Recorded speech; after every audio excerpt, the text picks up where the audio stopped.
Ladies and gentlemen, welcome to episode number 53 of Material Issues. I'm Mark Hershberger of Pop Detective Records, and joining me, I always usually say from the West Coast, but tonight he's actually much farther east than I am, live from Leeds, London.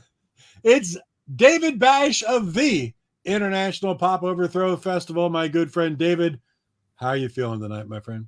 I'm feeling really tired, Mark, but very glad to be here. IPO Liverpool will drain a fella. Yeah. I don't mean sexually. But you're all curried up and you're ready to roll. Yeah, Rena and I had a really nice Indian meal earlier at a restaurant right around the corner from our hotel. Yeah, London is just amazing. There's besides, of course, all the history that it has and the beauty of things like the British Museum and Buckingham Palace and all that stuff. I mean, it has shops everywhere for anything you can think of. Yeah. One thing that I'm amazed at is how many shops now that have American candy. That's what they advertise. Really? That's their specialty. Yeah, and you'll find Twinkies of different varieties and a bunch of M&Ms and Tootsie Rolls and you name it that isn't generally available here. Wow. And of course it's extremely expensive. But yeah. Well, I almost went for the vanilla fudge ding dongs because we don't have those in California. But it was $17 a box. It was like, no thanks. Really? Holy cow. No, worse. 17 pounds a box. Uh-huh. Now we're talking about $22. Wow. Yeah, no thank you. No. Now, do they, I haven't been over to the Cavern Club in a number of years, but I always said the few times that I was over, you'd come out of the club late at night and there was never anything to get something to eat right outside the club. And I always said they should have like a sausage sandwich vendor. You'd make $1 million there. Is there anything right outside the club to eat at all? I could say something crude, but I will not. I opened the door for you. Let's face it, there's a lot of activity outside the cavern. Let's leave it at that. But food is not readily available. But there are places not that far. You walk down to the end of Matthew Street, and you'll find a few random places open. And then if you go up Church Street, which is where our hotel was, there's a McDonald's and Burger King that are that were open at least till 2. I don't know how much further. And then there was another place that served, I don't know, chicken and pizza and things like that called the F Word. That was also open. So there are things if you're willing to walk a little while, there are things that are around, but nothing that's open. I don't think there's any food around outside the cavern. Yeah. There are certainly other clubs, like dance clubs and things right nearby that are open, but that's about it. Yeah. Oh yeah. I remember the dance clubs and everybody in the street. Yeah. And it's still that way. Gladly in some aspects. Yeah. Nice. Oh yeah. No, I'm not complaining. But I heard you had a great time at the Cavern and you had good crowds and the bands were fantastic. Sounds like a good IPO Cavern. Yeah. Well, it really was. And it was extra special this time because we hadn't done it for 3 years. Nobody really knew what to expect in terms of crowds. The crowds at the Cavern and most other places in Liverpool hadn't been what they were prior to the pandemic. So there was that concern. The other thing was that for the first time at IPO Liverpool, we did not have use of the front stage of the Cavern. Right. We still had the backstage and we still had the pub across the street, but we didn't have use of the front stage. And I was really concerned going in. I thought, oh my God, well, first of all, when we were hit with the news, I'd already overbooked because I thought we had both stages. So by losing one of the stages, we ended up losing about 30 slots. I had booked probably half of those 30. So I had 15 extra bands, and I didn't really know what to do. I mean, I didn't want to pick and choose who could play and who couldn't. So I asked the bands if there were any volunteers to wait till next year. And lo and behold, we got just the right amount. Wow. So it worked out. We were able to schedule it without disappointing anyone. But we did have fewer bands, but honestly, on the whole, I would say it was a blessing in disguise, and here's why. Number one, for Rena and me, we got to see all every band's full set. When we had the front and back stage, we had to be in charge of both of them. So Right. one of us had to be on one stage and the other one on the other. And so while we were patrolling one, we were missing what was going on the other. So consequently, both of us missed parts, sometimes large parts of people's sets, and that was disappointing. The other thing was because I was doing the introducing and the giving it up. Sometimes Rena would have to ask a band to wait until I got there to give it up for them or to introduce them, and so we would end up running late quite a bit for that reason. Now, occasionally Rena would give it up for a band, or occasionally she'd introduce one, because things just got so out of whack in terms of the coordination between stages. So we didn't have to worry about that anymore. Right. So those were good things. The other thing was, it was a lot less stressful to have to run one stage than it was to run two. So that felt good. It was much more relaxing. The other thing was, for the first time, I was able to use my laptop, which is very, very helpful. Number one, it's a lot easier to type on a laptop than it is, at least especially for me, on an iPhone. So I would take videos with the iPhone, and then I would write some descriptions of the bands in the videos. And if I had my phone, it would have taken me like 10 minutes to write 2 sentences. That's how bad I am on that phone. But with a laptop, right, just there. Also, it just helped me do some work. Other IPOs are going on in a couple of months, and I hear from bands, and instead of having to wait to get back to the hotel, I could do it. I could do things in real time, which was very helpful. Right. Now, was the front stage? I know that they reserved the front stage for more Beatle type acts. Do you think you had a good bleed over from people, tourists and whatnot, that came down to see Beatles acts and then came back? And I would say almost definitely. I mean, it's hard to know what people came in for. It was very clear certain people came for IPO. We had our regulars. Right. We had other people who came up to us and said that they had read about it and came in.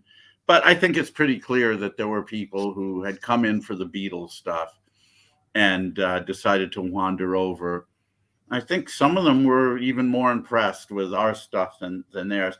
And actually, I should qualify it, because one of the acts on the front stage that did that on Facebook, it's not all Beatle acts per se. I mean, it's pretty much all cover stuff, but some of them do just classic songs from the 70s and 80s and 60s, 70s and 80s that aren't Beatles. But I don't think there's any original music on there. Rena's emphatically saying no in the background. The front stage panders to the tourist trade, which is, let's face it, that's how the Cavern earns the bulk of their money, is they are a tourist attraction. Yeah. They also do live music. And they were very upfront about that. They said, we need to have the front stage from now on to do the cover stuff, because that is what attracts the tourists. And I mean, it makes sense. But it just, I don't know, every time, and I'm not putting people down who go to see Beatles or any other cover bands. I mean, when they're good, it's a really fun experience. But it's like I would wander. Occasionally, I'd have to go upstairs for this or that, and I'd wander past the front stage, and I'd hear people singing along to Beatles songs, like the refrain of "Hey Jude" or whatever. And it reminded me of that movie Threads in the 80s. Do you remember that? Yeah. One of the scariest movies I've ever seen, about an aftermath, appropriately enough, of a nuclear holocaust in the UK. And almost everything got destroyed, but there were a few things that actually still sort of worked. And one was, I think, some sort of projector. Yeah. And that was, I think there was just one movie or one show or whatever that was left, and that's all the people could watch. Yeah. And you could see them all. You could see it by rote. Them every time they'd watch it, they'd mouth all the words because they'd seen it like 1,000 times. And I always get that feeling when I see people watch the Beatles cover act. And I'm thinking, come on, come over to. I mean, no disrespect, trust me. Sure. Yeah. But come on over to our side and try something different. Maybe you'd like it. Yeah. But who knows? A lot of them are older, and probably it would probably be a little bit too loud for them. I mean, I should also qualify that the cover acts are usually just one person. Okay. They're usually one person, but and most of them do have excellent voices. No doubt, they're very talented. They're really good. No, they're very talented, but it would be too loud. Our stuff, even if they liked it, most of it would be too loud for those people. Yeah, it's like going down and seeing a live jukebox in some ways. It's familiar, it's comfortable. You get something to drink, see the Cavern. It makes sense. The Cavern is going to, make their cash off of that, promote that. That's what they want. I know, and at this point, I'm very happy for them to do that. We did the front stage along with the back for 17 years. If they want to keep it for their acts, from now on, that's totally fine. And I think the conversation we had with the owners of the Cavern at the end kind of summed it up best. Is that this way it's like the best of both worlds. Is that they're supporting live original music without interfering with their bread and butter of what they do for the entire rest of the year. Right. Yeah. Right. IPO, and they've been very forthcoming about this. IPO is very important to them because they don't want to lose their connection to live original modern music. Right. They don't only want to be thought of as a band catering to Beatles and Beatle acts and classic songs. They want to be both. I mean, we know that the tourist trade is the Beatles stuff, but we help them stay vital. Right. Rather than just be a relic. No, it makes sense. Makes perfect sense. And you had the Cavern pub across the street. And, we did have the pub, and things went very well. One of the things that's always cool is, most people come for the Cavern Club, of course, and a lot of them don't know, unless they've played IPO before or they're local, they don't know about the pub.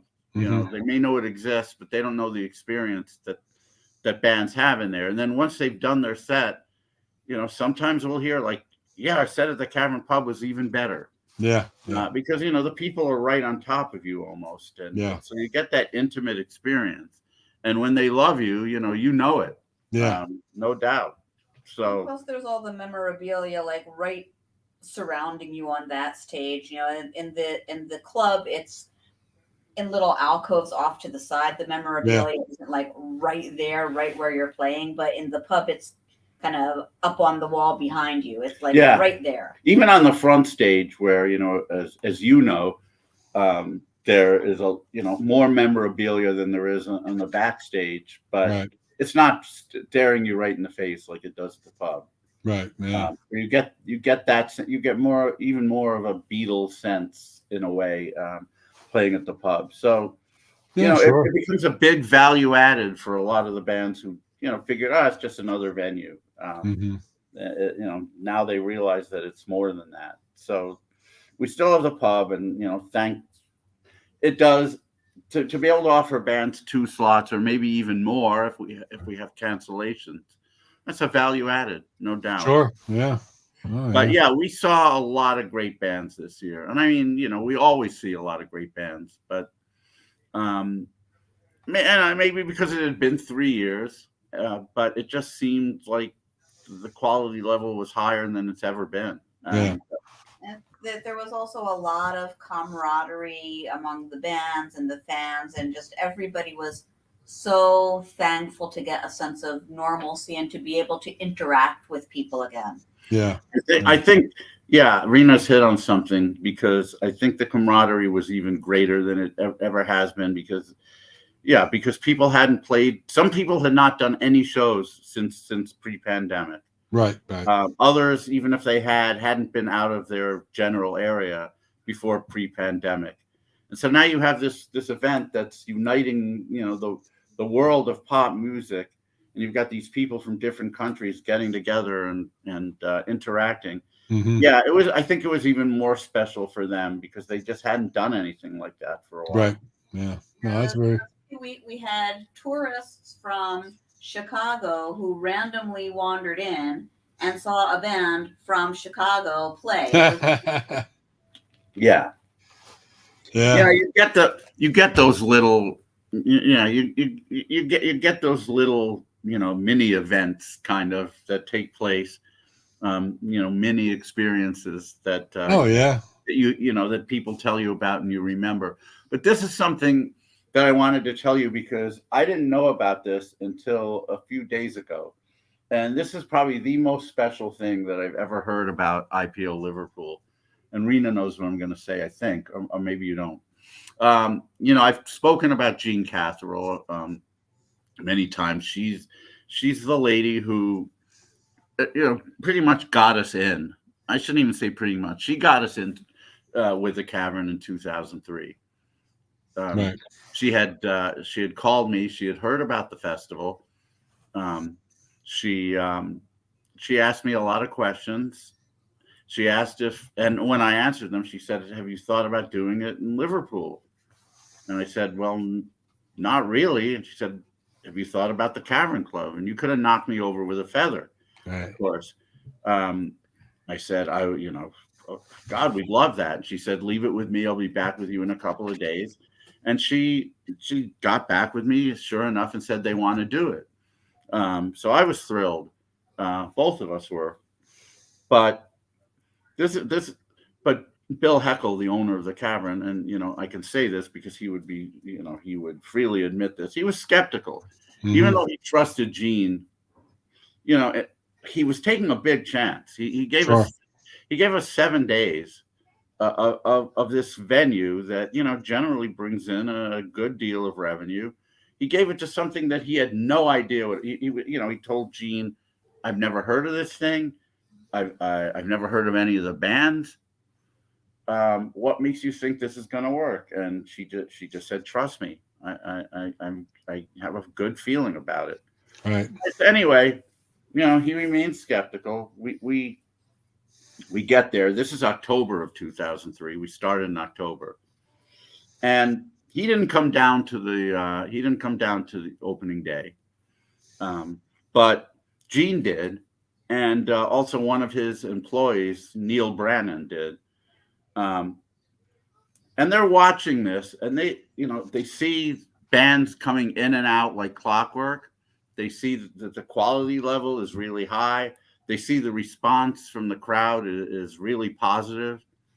And Neil is just absolutely amazed. And I didn't know about this until, like I said, we had dinner with Jean a few nights ago. She told us. Neil called Bill Heckel, the owner, and he said, "Bill, get down here right now." And Bill said, "What? What's going on?" He said, "Just get here as soon as you can." Right. So Bill, of course, is like, he's concerned. I mean, what happened? Is there some disaster? Did something blow up? Was there a huge fight and the police had to come in? What? So he gets there, and he comes down the stairs and he sees them and he says, "What? And Neil says, "Bill, take a look at what's going on here." He said, "I have never seen this kind of energy at this club, right? Ever." And I mean, how flattering how flattering was that? Sure, yeah. The idea that and I mean, they've only owned the club since the '90s. Granted, they weren't here, of course, when the Beatles. They weren't there when the Beatles were, but still, Right. to be able to say that and mean it. And Bill was very impressed. He couldn't believe it. You know, he was one of the things he was concerned about was, you know, the organization. How's he getting all these bands in here to, you know, to number one, to actually show up, and number two, to go on time, and number three, to be good. How is he possibly doing that? Right. So he was shocked at all of this. He couldn't believe it. And he said to Gene, "You were right." And you know, she of course felt very vindicated when he said that. That's awesome. Yeah. It really is. I you know, again, I didn't know that until recently, and wow, I mean, what a compliment that is. And I think it's because of stuff like that he moved us from October to May, which is a much better time. Better month, yeah. Gave us more dates. And you know, in 2005, 6, we used a lot of other venues along with the Cavern. We were able to invite a lot more bands. So, yeah, he got others involved, and it, yeah, I mean, it's just been great. I can't imagine, you know, not coming here every year. Well, it's very iconic. You know, the venue's iconic, the city's iconic, and then to be able to be not only to do it once, but to do it for how many years have you done it now? This was our 18th. 18 years is mind blowing in and of itself. You know, that's incredible. It's incredible. So it is. I mean you know, you always talk about things, you know, that you would never believe would happen to you later on in life, and this is certainly probably number one for me. That I could never have imagined anything like that. Yeah. And you know, it's just so great that Rena has been part of it the whole time, and I mean, she's a very big part of it. I can't overestimate how important she is to IPO, especially IPO Liverpool. She does so much work in finding bands. I mean, you know, she knows my taste, and she has way more patience than I do. So she'll go online, she'll search through the morass, and you know, she may listen to 100 bands, and she's, you know, she'll only find maybe 15 or 20 that she thinks I'm going to like, or that she likes. And then, you know, then I audition them, and we decide mutually like which ones we should invite. Right.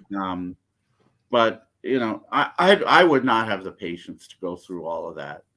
I mean, you know, if bands contact me cold, I have no problem going through their music. Excuse me. Bless you. But to actually go through, you know, random searches like she does, it's amazing. Plus, you know, she ran the merchandise table right the whole time, and you know, we had a merchandise person for several years prior to that, and unfortunately, as the years went by, he just seemed to get more and more depressed, and that manifested in him getting sleepier and stinkier, unfortunately. Just stop bathing. And you know, I get the, and he was sullen, you know, the whole time. You know, he virtually never smiled. You know, most of the time he was you know, he was just sitting at the table, kind of looking down. It had to be disconcerting for people wanting to buy stuff. Yeah. This year we had Rena running the merch table, and she's very cheerful, and she's very efficient, and you know, people remarked that it was a great experience having her run the table. Yeah. So you know, so I'm grateful for that as well. I mean, you know, obviously I'm grateful that she's in my life to begin with, but having her be as big a part of IPO, I mean, you know, I would, if for some reason she couldn't come to IPO Liverpool, I'd still do it, but it just wouldn't be the same experience. It wouldn't be as good.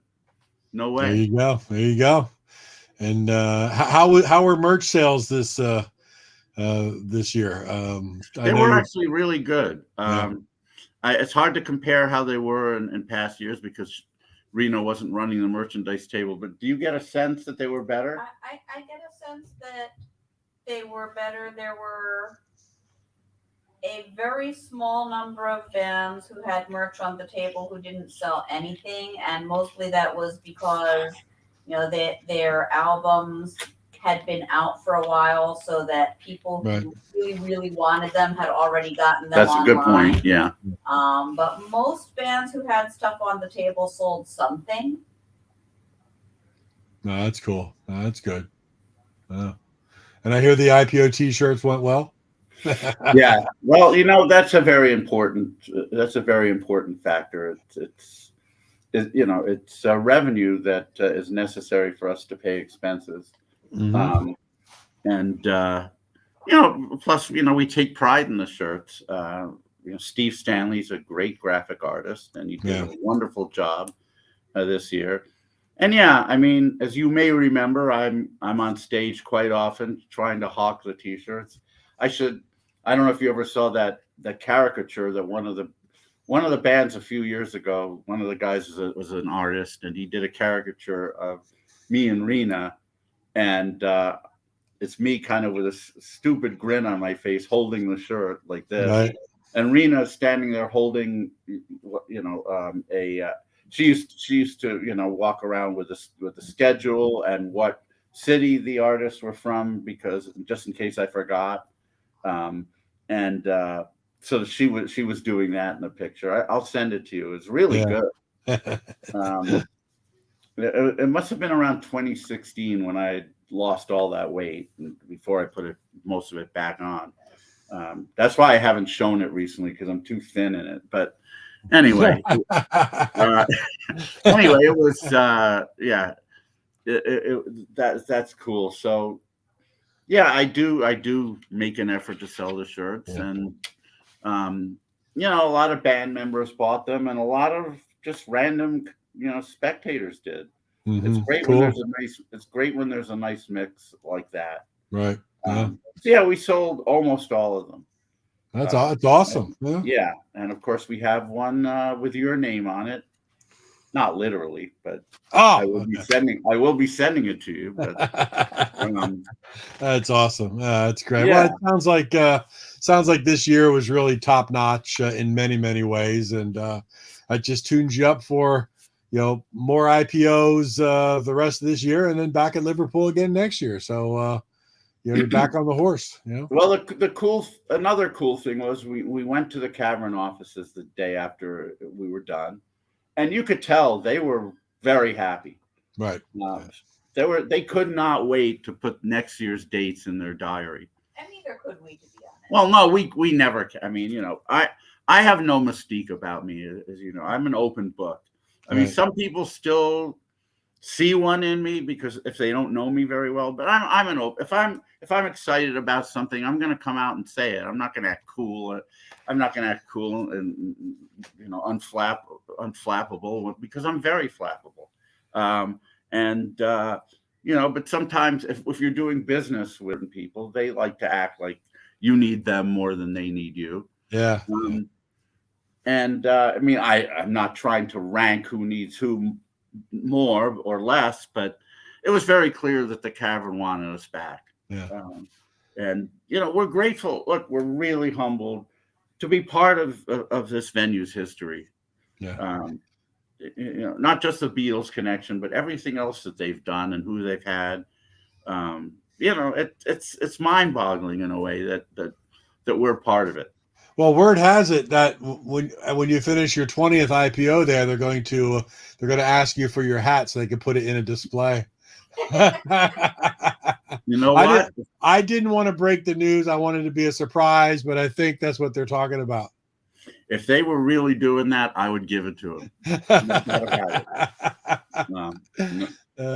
could be in a case next to the case with the Rolling Stones gear and the Beatles. Sure, why not? Yeah, why not? That's right. Next to Keith Richards' guitar, we'll have David. What I'd like to see is, like, at the very last band at the last show after your 20th year, is that the owner of the Cavern walks on stage, asks for your hat and the paisley shirt that you're wearing, so you're left standing on the stage topless.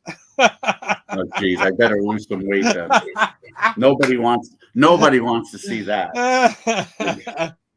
It's funny, but it would be kind of nice to have a little plaque there or something, right? We do have a plaque, actually. Oh, you do. Oh, you do have a plaque, don't you? Yeah. Yes.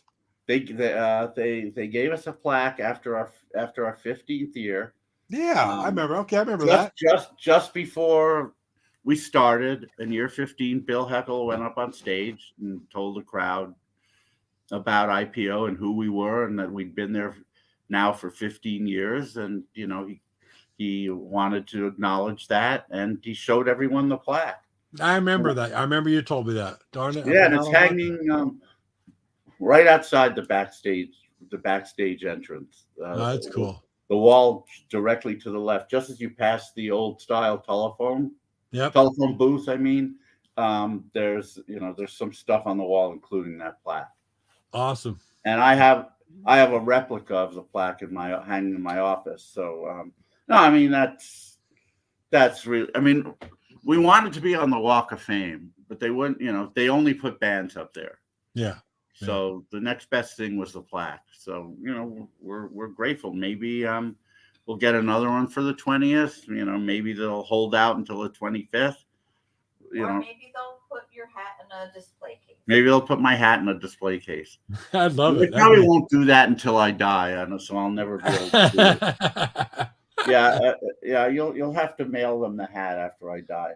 Yeah, you can put that in your will. Will your hat to the cavern. Hey, if they want it, they're getting it. It sounds like it was completely positive. That's wonderful. No, it was a great experience, and of course, ancillary to that is the record shopping that, of course, we do as much of as we can in Liverpool and in Manchester. Right. But as a value added this year, and this was way more critical than it had been pre-pandemic, because shipping prices have just gone through the roof. I'd be looking on Discogs or eBay for different albums, a lot of UK albums, original pressings and things like that. And, some of them were very expensive and some of them weren't. And it just looked so incongruous. You'd have a record that was selling for £5 at plus 20 pounds shipping. Right. Yeah. They're paying £25 for a £5 record. In the past, the shipping may have been £4. Right. But once COVID hit, everything went through the roof. And there's no, it's pretty obvious that it's going to stay that way even once we're completely free of this. Yeah. It's still going to stay up there because once you've never seen gas prices come down back to $1. It's not happening. Yeah. And shipping prices, especially overseas, are just not going to come down. Yeah. So this time I felt a great need to, once I got to the UK, to start buying some stuff on Discogs that otherwise would have, and I should say not only cost more shipping, but you have to wait a lot longer than you used to also. Mm-hmm. It used to be that if somebody sent something from the UK, you were pretty sure you'd get it within 7 or 10 days. Now, it may take 3 weeks. Mm-hmm. It may take longer than that. Not just the UK, but other European countries. I had a band send me an LP. I think a month later it finally arrived. Yeah. I mean, that was never the case. It's just, it's the new regime in the postal world that's caused it. But so I did order a few things from Discogs that I probably wouldn't have had I stayed home, and along with doing some record shopping. So I'm going to show you a few things that I got. Cool. That I've been really, really looking forward to. Here's one of them, and this is probably the coolest thing. What am I doing? All right. This is a band from Singapore called The Quests from the late 60s. Wow. 33rd Revolution is the name of the album. And if you look at the guys, they kind of have stupid looking grins on their faces, but they're wearing cool clothes. Right. And this album is full of covers, which generally turns me off, but they do some really, obscure but cool stuff. Like they do a cover of Never Ever, which was a song, The Action the British mod band, made famous in the 60s. Mr. Rainbow, which is one of the coolest Sunshine pop songs by Steve Flynn, who I think might be Keith West, actually. I'm not sure. They do a cover of What's Wrong with the Way I Live, which the Hollies did. A really cool song. And believe it or not, they do a psychedelic instrumental version of Hava Nagila. This is a really rare record. I've never seen one anywhere other than eBay. Now, it's even impossible to get in Singapore. But some guy in the UK had it, and he was able to send it to my Liverpool hotel. Wow. And so I got it.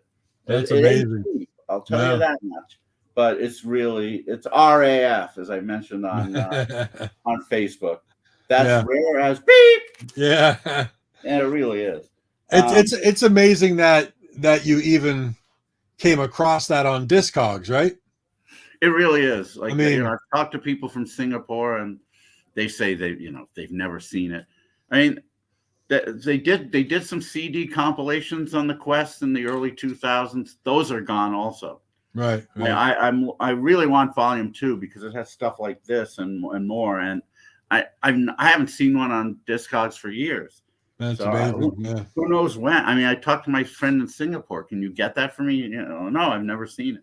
Yeah. So this band is very obscure. I informed Andy Morton from Shindig about them, and I'm really hoping that someone there does an article on this band. Where are they from? Singapore. Oh, they're from Singapore. Yeah, they are Singapore's best, maybe only psychedelic band. I don't know. Wow. So it's pretty cool. That would make for a good future Material Issues episode. Let's find one of those band members and say, WTF, what's going on with this stuff? You know what? That's certainly a possibility. I don't know if their names are on here, but they're not. But I'm sure a little research would reveal who's in the band. Yeah. Like I said, these are all covers, so I don't see any songwriting credits that would be from band members. So anyway, we'll find it. Yeah. We'll find them. Now you've inspired me to go look. A band that I really love, and I'm pretty sure you like them a lot too, is Supergrass. Oh yeah. I think they're power pop. Some people disagree with me. I mean, it doesn't sound like Badfinger or the Raspberries, to be sure, but power pop evolves like anything else. It's louder, it's faster, but it's got the hooks, it's got the melodies. I can't really call it rock because its structure is more in the power pop vein. Right. And I love this band to pieces. One of the best shows I've ever seen was Supergrass at the Roxy. I think it was on their third album tour in 1999. I could not believe how powerful, how intense, and how well they perform those songs. Wow. So they've become, among my favorite bands. And one of the things I really wanted to acquire was their original LPs because, LPs from the late 90s, well, they're non-existent in the U.S. And in the U.K., there were very, very few made. I mean, by that point, the CD had completely entrenched in our buying, and vinyl was pretty all but done. Right. So these are really rare. I finally found the first album in an Atlanta record store, and it wasn't cheap there. These were even more expensive, but I'm really, really happy that I was able to find them. One on Discogs, which is the second album. We're Only In It For The Money. No, In It For The Money. I'm thinking of Frank Zappa now. Right, And this one seems to be the favorite of a lot of people. Yeah, who love Supergrass. It's probably my second favorite. It's great. And this is, of course, another very rare record. Not in the best condition, but not in the worst either. I mean, I don't know that I'm planning on playing these. I mean, I might once just to see what they sound like. But I've got the CDs. I've got reissue vinyl. I've got the box set. I've got it all. But the one thing I didn't have was original pressings. So here's that. And then even better, my favorite album, the third one, I found on eBay. And this is pristine.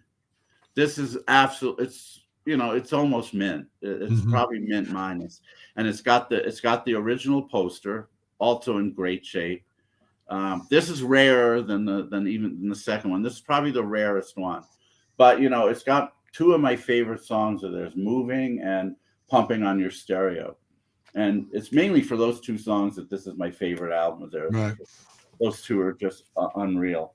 Well, let me follow up a question with that, because you and I talk about collecting all the time and the psychology of collecting.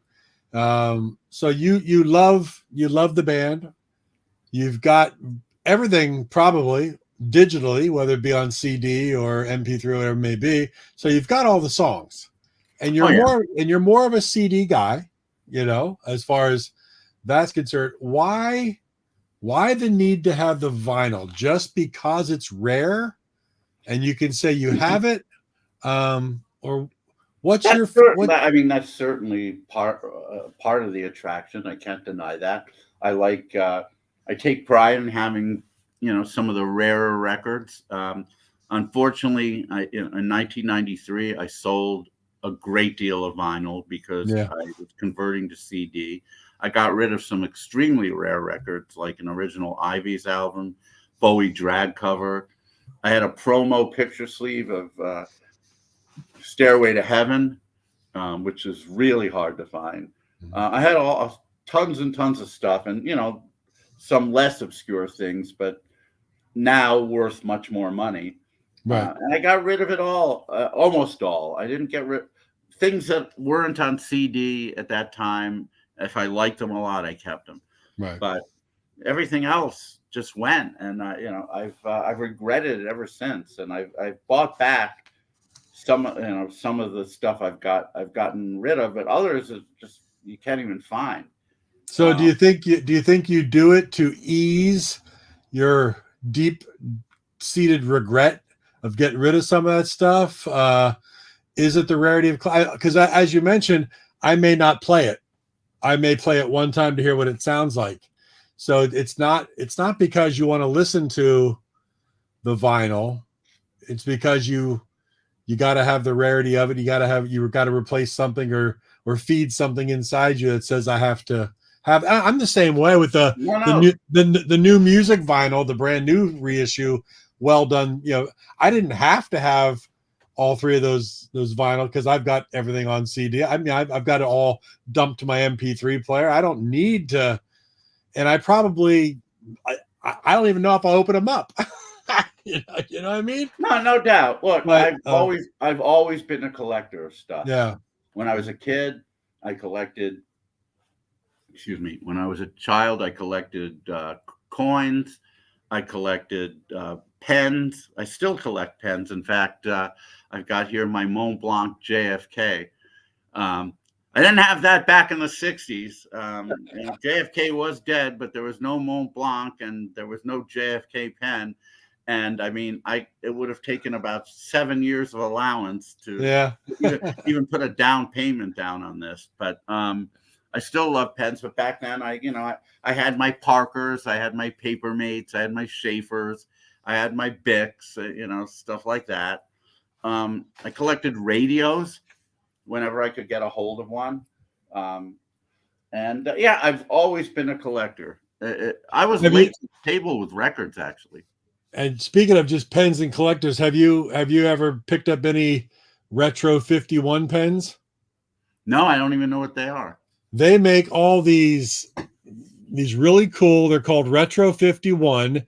I've got a few of these because you and I, for some reason, seem to collect a lot of the same stuff. And I didn't know anything about your pen collection, but here's Retro 51, and this one's called a Tornado Retro 51, and you take everything off here. Wow. And it's got all neat stuff, but the pen is just a candy apple red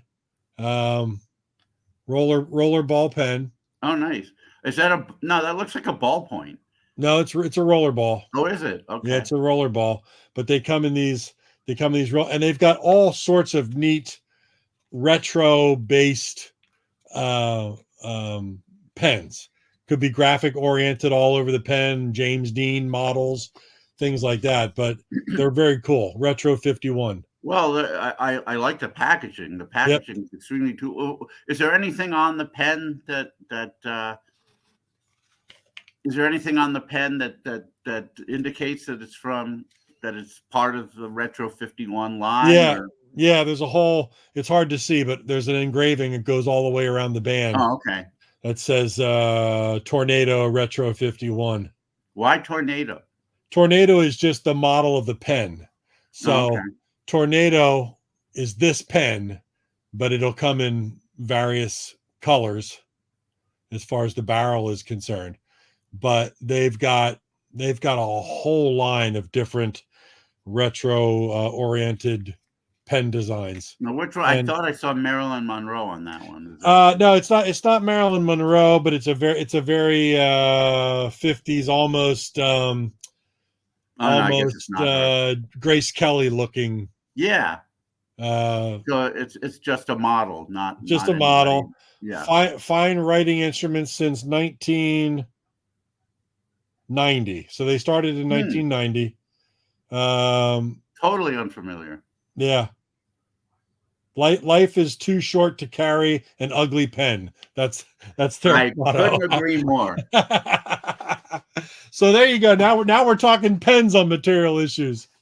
And you're a little fuzzy now, Mark. No, that's just me. I'm not feeling well. So I'm on it. It'll come back. Okay, yes, you're back. You talk about things that we both collect, and it's funny.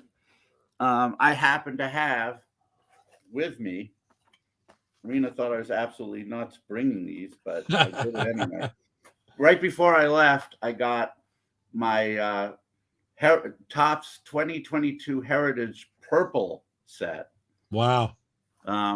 So this is the Wander Franco card, which is going for a decent amount of money because every one of his cards are. And I love, I love the variants on. I mean, I love Heritage cards a lot. Yeah. They're my favorite cards. For those who don't know, the Heritage cards take the design from a Topps design from an older year, right, and put modern players on them. So this is what the 1973 cards look like, although they weren't purple, right? Because this is just a purple variation on the set. The 2022 set, which uses the 73 design, is absolutely beautiful.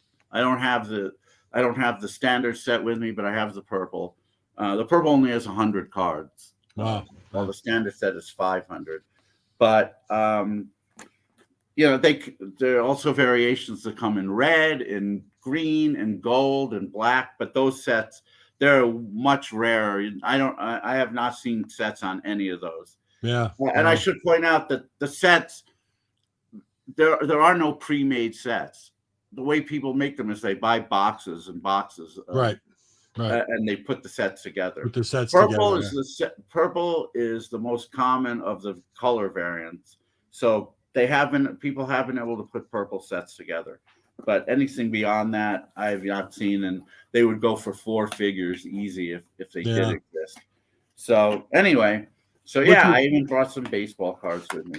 Which is funny when we talk about baseball and collecting. You and I both growing up. The only way you put a set together was to go to your store, get the packages, keep opening up, and hoping that you get. And then there was at some point, I don't know what year they started, but I remember my parents for Christmas buying me the complete set of whatever year it might have started, 70, 82 or 83. Was it 82 or 83? Wow. I should actually know this, but it's one of those 2 years where they started doing factory sets. There was such a demand for sets by that point that Topps finally acquiesced and put together factory sets and sold them that way. Actually, prior to that, you could get complete sets, but you had to know someone there. Yeah, wow. If you had a connection to Topps, I remember, I think it was even, Bowie Kuhn, the commissioner of baseball at the time, would have to contact Topps and, really cajole them into putting complete sets together for them. But yeah, as you mentioned, the only other way was to just buy packs of cards and hope hope you came up with every one of them so that you could put your set together. And even just mentioning that, I just got a whiff of the bubblegum smell Right. in my nose. It's amazing how you can think of a memory and I could even turn on the olfactory senses. I just got a whiff in my nose of opening that pack up and smelling that bubblegum. Holy cow. Sense of smell is the strongest memory sense that one has. So yeah, it's amazing. I'm not too surprised. Oh, I can walk by. I mean, one of my first real girlfriends in high school, like, someone that you went out with more than just once or whatever, a girlfriend. Yeah. She used that shampoo. Gee, your hair smells terrific. Oh yeah. And gee, did her hair smell terrific. And they don't make that shampoo anymore today, but there's certain smells that are close. Like I'll be near a woman or something and I'll go. And you'll get arrested. Yes. Can I sniff you, please? Yes. And I'm up there sniffing her hair. But I actually did that. We're trying not to be too weird, but I smelled someone went by me. I said, "Pardon me."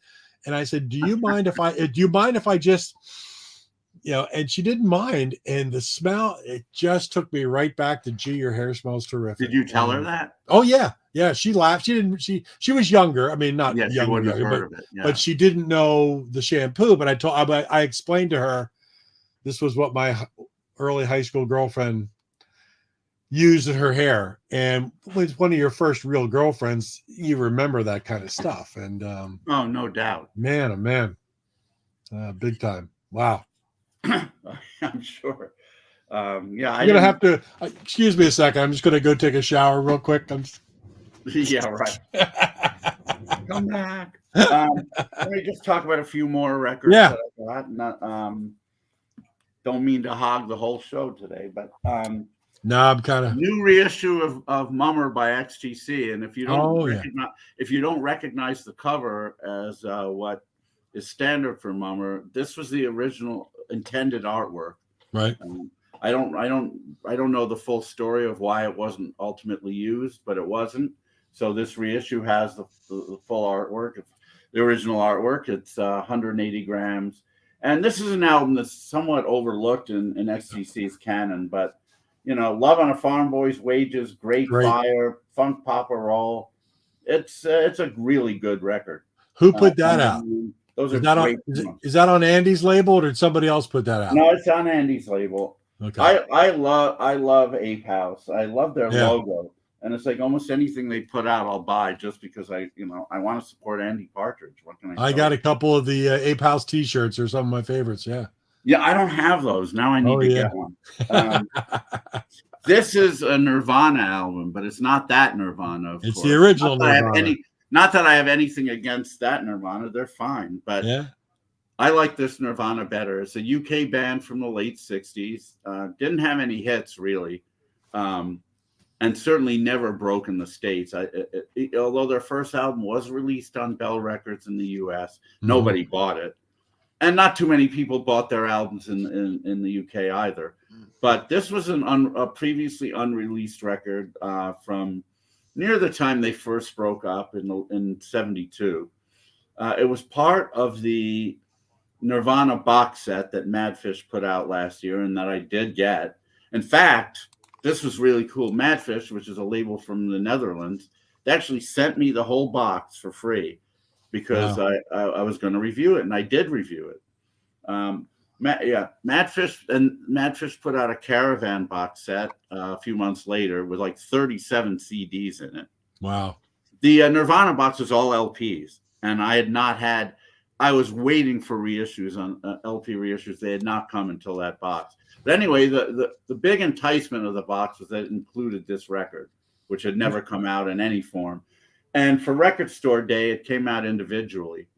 So I just wanted something apart from the box set. So now, how are the graphics on something that size? Because I always am amazed when they do reissues of something that came out late 60s, early 70s. How they got their hands on the artwork or how they digitally do it. And sometimes you look at these album covers and you can tell it's not very well reproduced because they just couldn't do it. You scan it, do your best. Yeah. You know. Well, as I said, this one was previously unreleased, so there's no basis for comparison. Right. Okay. It looks pretty good. I mean, yeah, as you know, reissues come in varying degrees of quality. Some of them are done on the cheap, and it just looks like almost a mimeograph copy of a record, and it looks awful. I mean, I could name a few labels, but that sometimes do that, but I won't. Friday music. And then no, we'll beep that out for the and then there are others who, you know, obviously put the time, effort, and the money into doing just fabulous recreations, where they digitally restore the original artwork, and it looks great, and they cost more, and people sometimes people complain about that, but you know, if you want quality, you got to pay for it. Sure. Yeah. I mean, and to be sure, the price of vinyl has gone out of control. But you know, sometimes if you're a collector like me, sometimes you just need to have this stuff, so you pay it. And some of these are so very well done, and you know, like we mentioned early on, the 3 new music albums reissue are just so well done. God, I mean, they're just really well. I mean, you can tell they took a lot of care and spent a lot of money, and that's why you want to support these kind of things. Speaking of one that's fairly well done, this is another. Oh, and I should say the Nirvana was a UK record store day one, and that's why it never made it to the States. So I had to find it out here, and I couldn't find it at any store. So this was another thing that I got on eBay that was sent to my hotel. Wow. And again, just saved all kinds of shipping. Sure. Which is wonderful. Most people know the band Slade, or at least most of our people. What they may not know is that prior to Slade, they were known as Ambrose Slade. Yep. And released this album called Ballsy, and it was only released in the U.S. at the time on Mercury Records. And you know, it's not glam. There wasn't glam in the late '60s yet, but it's really good UK pop. Noddy Holder and co-writes a few of the songs on here, and they also do a couple of covers, like "Knocking Nails Into My House," an Idle Race song. They do a Zappa song, "Ain't Got No Heart." They do "If This World Were Mine," which is a Marvin Gaye track. They do a nice cover of "Martha, My Dear," "Journey to the Center of Your Mind." So it's probably about 40% originals and 60% covers, but really well done. Yeah. Holder doesn't sing quite the way he ended up singing in Slade. He's not screaming at the top of his lungs. This is a really good record, and it never come out in the UK until now for Record Store Day. So I picked that up. That's very cool. Let's see what else we got here. Now here's something I posted on Facebook. There's a band from Cardiff called Buzzard. Right. Not the greatest name in the world. It doesn't flow off the tongue too well, but I really like this band. I heard about them earlier this year. Unfortunately, I heard about them a little bit too late to get them for IPO. They now, they've got a big buzzard. Yeah. And they've got management, and once the band gets management, the managers never want them to play things like this.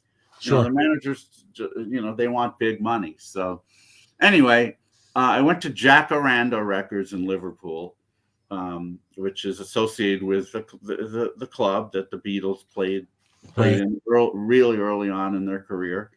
And I guess Buzzard ×3 came up to Liverpool and did an in-store there, and they signed copies of their record. That's cool. I saw this signed copy, and I said, you know what the hell? Let me get this. I'm not really much into autographs in general, but this is an up-and-coming band. It'd be kind of cool to have this. So I picked this one up. I highly recommend to every pop fan that I know. If you're a Jellyfish fan, for example, you'll probably dig these guys. They're not quite as elaborate or ornate as Jellyfish, but they've got some similar melodies. A lot of really cool upbeat stuff. The lead singer is very competent. It's good stuff. It's come out on CD as well, but not easy to get in the US. Which again never used to be a concern. You would just order from Amazon UK, and maybe the shipping would be a little bit more, but now it's a lot more, and So it's like now people really wait until it gets to the US. But normally, if you order through Amazon US, you're still going to pay UK shipping prices because that's where they're getting them. They're yeah. not That's another consequence of COVID. Yeah. That Amazon and Amazon UK are just not housing as much stuff. They, when they were locked down, they had to start laying off employees, and they haven't replenished. So consequently, they don't house as much stuff because they don't have enough employees to get that stuff out of there. So now, but I'll tell you another positive consequence for those who are looking for things that are hard to find is that I've found that there's more people listing stuff on eBay because they're trying to sell things because they unfortunately may need the money or whatever it may be. But I've picked up just looking here close to my right hand, I picked up a whole bunch of dodgy material, which was generally not that easy on eBay, and no. I mean dirt cheap. And a band that I had found out about, I don't know whether I have them here, but called Shack. Oh yeah, you were telling me about Shack.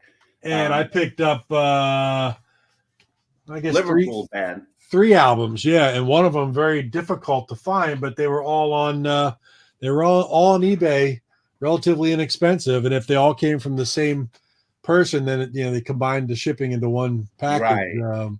So that's been kind of a positive outcome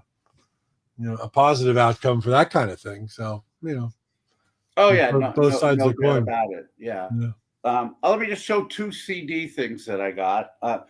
This has definitely been way more of a vinyl trip. I mean, thankfully I got CDs from a lot of the bands who played IPO. That's always really nice. But as far as purchases go, it's mostly been vinyl. But I did certainly want to get this when I saw it, the Susie Quattro box set. Nice. Which has everything she did from 73 to 79. It's called the Rock Box. Yep. And it's amazing. I find it amazing that she never made it in the States. Yep. Not even with the Happy Days exposure, Yeah, the Happy Days exposure. Don't get me started on that. I'm just saying, nothing at all. No. Yeah. I mean, it's fine, but when she's leather Tuscadero, she's got the band leather and the suedes, and they do a version of Devil Gate Drive, a song which of course could never have really come out in the 50s. Yeah. Even though it's 50s inspired, nobody was doing anything like that. And in the original version, which was #1 in the UK by Susie Quattro, she says, "Let's do it one time for Susie." On the Happy Days version, "Let's do it one time for leather." I wanted to gag when I heard that. But whatever. But yeah, you're right. I mean, you would think that would have gotten her some exposure. It would have. You would have thought people might have gone out and bought Devil Gate Drive, but no. I think she was another one of those artists that was just wrong style at the wrong time, and had she been a little earlier, maybe tad bit later, I just think it was timing. Well, no, it definitely was timing, and also Mickey Most got a hold of her, and he said, "You're gonna be huge in the UK. I'm bringing you over there," and he was not wrong. I mean, she had, I don't know if it was 2 or 3 #1s, and a few other top 10s. Yeah, and of course did the legendary shows. wearing all the leather and just being this really cute girl on the outside, but being so tough as nails as well is just kind of it was an interesting juxtaposition. And you know what? She's still going strong today. She is. I know. She's lived in Australia for many years, and she just released an album. Yeah. And for her age, she looks great. No, she's doing it, and that's fantastic. It's kind of weird that the only time she broke out in the U.S. was with that song she did with Chris Norman, Stumbling In, which sounds nothing like what she had done prior. Yeah. So I guess the timing was right for that song back in '79 when they released. Yeah. The other CD compilation I bought is this British Beat collection of BBC performances, and it's not by the usual suspects. A lot of very obscure bands on here. along with some bigger names, so like Warm Sounds, Elmer Gantry's Velvet Opera, Tomorrow. Who else do we have on here? Is that on Cherry Red? Who's that on? This is not a Cherry Red box. This is what is the name of the label? Looks like it's Time Box, which is interestingly enough the name of one of the bands that was big in the UK. So this is a lot of kind of pop psych.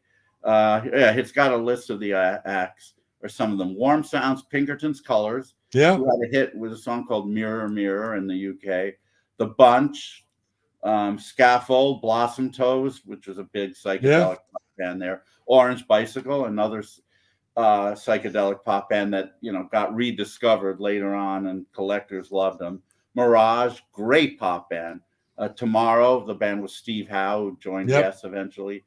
Spectrum, The Gun, Earth, who I'm not even familiar with. Love Sculpture with Dave Edmunds. Junior's Eyes, another band I didn't know. Locomotive, Cartoon with an E, which had some Jimmy Page involvement. I think he produced it. Fat Mattress, Flaming Youth, and many more. Wow. Yeah, and it was pretty cheap. It was 21 pounds. I mean, not cheap, but 21 pounds for a 3-disc box. That's amazing. Of all this very cool BBC stuff. Yeah. I had to get that. Rena actually found it over at HMV and said, do you have this? And it's like, no, I don't. So I do now. Yeah. Yeah, I mean, this is just a cross section of many things, and we still have some record shopping to do. Tomorrow we're going to Stonehenge to do a little tour. Well, when I say little, 6 hours, so that should be a lot of fun. I've never been to Stonehenge, so whenever you get there, will you let me know if it's actually as big as what they did on stage with Spinal Tap, or is it actually much bigger? Let me know. I will definitely do that. So we have that tomorrow. Friday, I'm not sure what we'll be doing Friday, but I know what we'll be doing Friday night, and that's going to the 100 Club to see Len Price 3. One of my favorite mod bands, and one that has played IPO Liverpool a few times, not this year. So I'm really glad to be able to see them. So we're going to have fun doing that. Saturday, we may go down to Brighton to walk around the water and, stuff like that. And, there'll be more record shopping in between. But, man, I am going to have, both Rena and I are going to have to send a lot of stuff back, which means we're going to be paying through the nose. But it's either that or pay through the nose at the airport even more. Right. Not to mention having to lug like 70 pounds worth of stuff. So we've got it. Yeah, we're going to have to divest ourselves of some of this stuff before we go. And wish us luck. We have to take a COVID test on Sunday. You can't get back into the U.S. without a negative COVID test. Now we might be broadcasting live from London next Wednesday. Yeah, with more purchases. Very possibly. They make you take it within 24 hours also, which seems, I mean, it's a little bit extreme. They could have given you like 72, like they used to, but for whatever reason, the U.S. is being very strict right now, especially with people from the UK, and I'm sure other countries, like a lot of the Far East countries, is probably even harder. But we have to pass that, and if we do, which we should. We'll be heading home on Monday. Yeah, cool. Well, hope you have a safe trip, and we don't have anybody scheduled for next Wednesday at this moment, but we might. We'll let everybody know. And we do have somebody scheduled for June 8th. June 8th, all right. He wrote a really nice article for rockandrollglobe.com a few days ago on IPO Liverpool. His band Circles played the festival, and he's been just a really, really big supporter of IPO in general. Really great guy, excellent musician. He had a band called the Lilacs who played who were, fairly known in Chicago in the early 90s. They were part of that whole Jim Ellison material issue scene. And the main guy who's going to be our guest, he knew Jim very well. He owns one of Jim's guitars, which I believe he played at IPO Liverpool with his band Circles this year. Wow. His name's Ken Curson, and he's the publisher of rockandrollglobe.com. He's a musician. He's just a really cool guy, and cool. I'm sure he's going to have a lot to talk about. So we'll have him as a guest on June 8th. We don't have any other guests lined up. It's like I said, I've been so much busier with IPO lately that I just haven't had the time to find other guests. But we will. We keep throwing the darts, and we're coming in the summertime, and sometimes it can be a little difficult. People are now out playing and they're doing things, and it's not like it was. I don't think it's quite as easy as it was during the winter months or pre getting back out there. But you and I are always trying. We're trying to line up interesting guests. So if you're not a member of this Facebook page, join it. Join over at Material Issues on YouTube, and then you'll find out who's coming up. Because you may not want to miss it live, because you have the opportunity to ask a question to some of these people. So join us. We'll see you next Wednesday. Definitely join us, and we will have guests again in the future. But if when we don't, Mark and I always have a lot to talk about. That is never a problem. And I'm glad that we had a chance, or I had a chance to review IPO Liverpool and talk about some of the purchases and all that. It was fun. Cool. Yeah, indeed. It was great. So great I know you're not feeling it. well. I hope you feel better soon. I hope it's not the COVID. Yeah, we call it the COVID now. Yeah. I graduated from the University of Ohio State, the Ohio State University. No, it's the COVID. It's the COVID. So hopefully you don't have that. But whatever it is you do have, I hope you feel better soon. And the rockin' pneumonia and the boogie woogie flu. That may be what you have. It's all good. Well, David, nice talking to you, my friend. Have a safe trip back to the US of A. Thank you very much, Mark. We'll all be back here next Wednesday, same time, same channel. It'll be 3 p.m. for me next Wednesday. Yep. Unless I don't pass my COVID test, then you're right. It'll be 11 p.m. as I quarantine in this hotel for another 10 days.